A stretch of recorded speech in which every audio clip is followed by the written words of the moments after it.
हम आपको जी न्यूज पर असली कश्मीर की आवाज सुना रहे हैं। आपने गुरेज के नौजवान कश्मीरी और बुजुर्ग कश्मीरियों की दिल को राहत देने वाली बातें सुनी। इनकी बातें सुनने के बाद कम से कम इतनी बात का तो भरोसा जरूर मिल जाता है कि कश्मीर को सिर्फ चंद लोग अपने गुप्त एजेंडे के तहत बदनाम करने की कोशिश कर रहे हैं।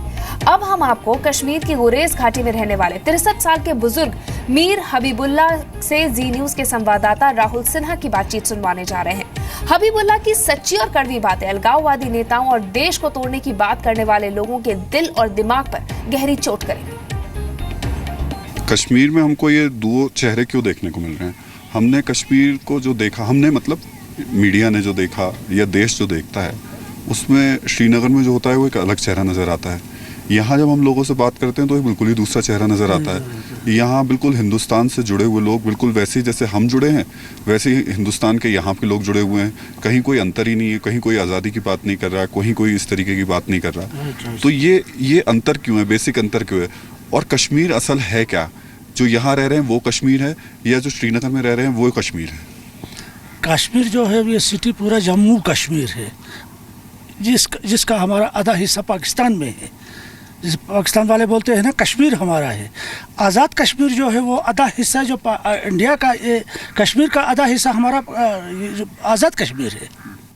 ये गलत है कि हम का पाकिस्तान के साथ थे। नहीं, या आज़ाद कश्मीर के साथ हम नहीं है, आज़ाद कश्मीर हमारे साथ थे। दो चेहरे इसलिए नज़र आते हैं। अभी न्यू जनरेशन जो चली है, अभी 68 साल हो गए लगभग, तकरीबन 47 से लेकर अभी तक आज़ादी मिले हुई है। साहब, आदमी को तब पता चलता है जब नरक में जाता है तो जन्नत का पता बाद में चलता है कि जन्नत क्या है और जहन्नम में क्या फ़र्क है। पाकिस्तान के मज़े हमने अच्छी तरह से चखे हैं साहब। जैसे हमारे सरपंच साहब ने कहा, रेप केस, मर्डर केस यहाँ नहीं हो गया है।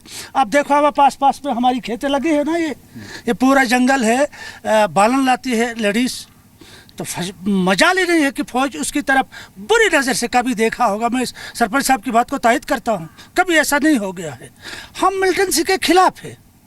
मुझे जो आज़ादी एक दफ़ा जो मिली है हिंदुस्तान में, जो मुझे एक दफ़ा आज़ादी मिली, मैं उसी पर तुला हुआ हूँ। मेरी 63 साल उम्र हो गई है।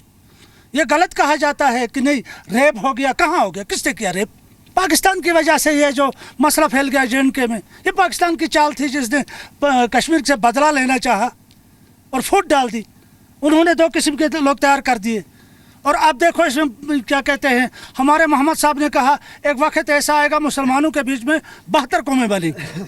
और वही हाल है। कोई हिज़्बुल मुजाहिदीन, कोई ये, कोई वो, कोई किसी पार्टी से ताल्लुक़ रखता है, कोई किसी पार्टी से ताल्लुक़ रखता है। हम एक ही पार्टी से ताल्लुक़ रखते हैं। वो क्या है? मैं हिंदुस्तानी हूँ, बस मेरा हिंदुस्तान है। मैं बाप दादा ने हिंदुस्तान जिंदाबाद बोला है, हम भी मरने तब दम तक यही बोलेंगे, हिंदुस्तान जिंदाबाद। हमें ना कोई आज़ादी चाहिए न अलहदगी चाहिए। मैं वही बात फिर मांगने वाला नहीं हूँ। आप जैसे बुजुर्ग ना, उन लोगों का साया भी इस देश को बहुत ज़रूर चाहिए, क्योंकि आप जैसे बुजुर्ग ही उस नौजवान को समझा सकते हैं। कुछ नौजवान हैं, मुझे लगता नहीं कि बहुत ज़्यादा होंगे, जो कि अलग तरीके की आवाज़ उठाते हैं।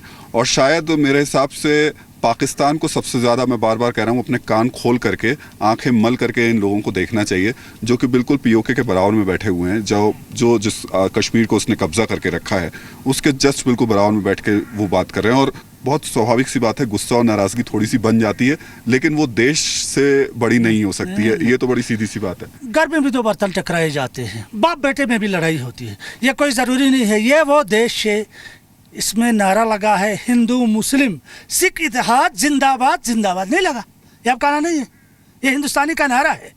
हिंदुस्तान में 50 किस्म के लोग रहते हैं। ये वो हिंदुस्तान है जहाँ शेर और बकरिया के चश्मे में पानी पीते हैं। जिनसे हम बात कर रहे हैं वो कोई, हम दिल्ली में खड़े होकर बात नहीं कर रहे हैं। हम बात कर रहे हैं जहाँ पीछे जस्ट बिल्कुल पाकिस्तान है। जी, वो कश्मीर जिस पर उसने कब्जा कर रखा है, और वो कश्मीरी जो कि हिंदुस्तान के साथ में उसी तरीके से जुड़े हैं जैसे मैं जुड़ा हूँ, जैसे आप जुड़े हैं। पता नहीं फिर वो कौन लोग हैं जो बार बार यहाँ से खड़े होकर कहते हैं कि हमें आज़ादी चाहिए। नहीं, हमें आज़ादी नहीं चाहिए। हमें आज़ादी की ज़रूरत नहीं है। हम तो अपने आप को आज़ाद समझते हैं। ये देश आज़ाद देश है और आज़ाद देश ही रहेगा, ता क़यामत तक आज़ाद रहेगा। हम हिंदुस्तानी हैं। 42 बर ज़मीन हम किसी के दुश्मन में चुंगल में आने वाले नहीं हैं। हम सीना तान कर जान देंगे, अपनी जाने निछावर कर देंगे। आप बताओगे नहीं मुझे क्या है, ना मुझे किसी से लालच है, ना मुझे किसी ने ये बताया है कि मैं तो हिंदुस्तानी हूँ, सब मेरा हक है। अगर आपका हक है तो मेरा भी हक है, हम सबका हक है, हिंदुस्तान सबका है। मैं तो देखता हूँ 63 साल की उम्र में मैंने जो इसमें देखा, पाया, सुना, सब कुछ देखा।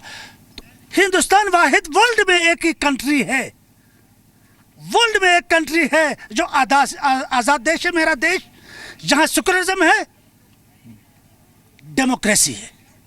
मेरे देश में डेमोक्रेसी है, सेकुलरिज्म है मेरे देश में। आपने दिल्ली की बात की, दिल्ली वाले ऐसे बोलते हैं, बोलने दो साहब। अगर किसी को कोई शक है, हम यहाँ आए, देखे, लोगों से बात करें, भगवान की देन है, आप हिंदू हैं, आप भाई अपना मंदिर में जाइए, सरदार जी जाएगा गुरुद्वारे में, मैं मस्जिद में जाता हूँ, मैं तो माला जपता रहता हूँ, कोई मुझे नहीं बोलता है। वो देखो मंदिर है, ये आगे जो आप देख रहे हैं वहाँ लगा देना बाहर पर, वो वहाँ है मंदिर, एक साइड में मंदिर है, एक साइड में मस्जिद है। हमें टाइम मिलता है, हम सीधा चलते हैं, ये पोर्टर लोग, नमाजी आदमी सब अंदर जाते हैं हाथ मुंह धोने के लिए। भाई हमें कोई भेदभाव नहीं रखा गया है, न कोई हम पर जुल्म है। हम चाहते हैं कि हम हिंदुस्तान में ही रहें, हम हिंदुस्तानी बनकर रहे। हमारे बच्चे पर भी हम ये, बच्चों को भी ये शिक्षा देना चाहते हैं, आने वाली जनरेशन को भी ये बताना चाहते हैं कि हिंदुस्तानी बनकर जियो, हिंदुस्तानी बनकर मरो, बस। आगे दूसरी बात और कुछ ढूंढना नहीं है हमें। आपने कभी कन्हैया कुमार का नाम सुना है?